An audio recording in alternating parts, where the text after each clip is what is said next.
अस्सलाम वालेकुम। मैं ਤੁਹਾਡਾ ਆਪਣਾ ਪਿਆਰਾ ਹੋਸਟ ਡਾਕਟਰ ਮੁਹੰਮਦ ਇਰਫਾਨ ਮਲਿਕ। ਤੁਸੀਂ ਮੇਰਾ ਵੇਖਦੇ ਪਏ ਹੋ YouTube ਚੈਨਲ ਪੰਜਾਬੀ ਟਾਈਗਰ ਲੋਗ। ਇਹ ਜਨਾਬ ਅੱਜ ਮੇਰੇ ਵੀਰ ਮੇਰੇ ਬਿਰਾ ਜਨਾਬ ਮੇਰੇ ਨਾਲ ਮੌਜੂਦ ਹਨ। ਸਪੈਸ਼ਲ ਜਨਾਬ ਚੌਧਰੀ ਰਾशिद ਕੰਬੋਜ ਸਾਹਿਬ जनाब हाल वियतनाम। ए जनाब मेरे वीर मेरे सोने बिरा जनाब राय फुरकान अमन डुडी साहब हाल वियतनाम। इन्ना दोस्तां दे स्पैशल फरमाइश ते मेरे परदेसी बिरावां दी नज़र चंद ईद दे दौड़े बड़े कीमती दौड़े। भाई तू माशाल्लाह तू ईद ते मिलन दा वादा कर, मैं घर बार सजा रखसां, फुल पत्तियां सटे सा रावां ते मखमल दी सेज सजा रखसां।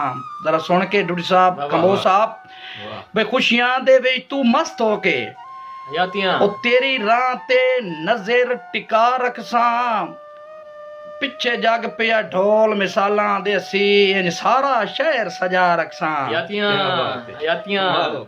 भाई सदा मेरे बरादर मोहतरम राशिद कंबोज साहब फुरकान डुडी साहब भाई सदा ईद ते सोना कोई नहीं रलना रब्बो तेरा जोड़ जोहा।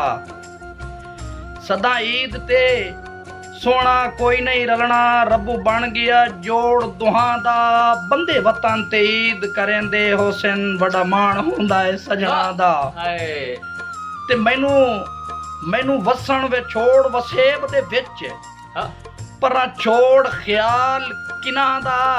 मैं तदर दे ईद आखरी होवे केड़ा सजोने सादा विसादा।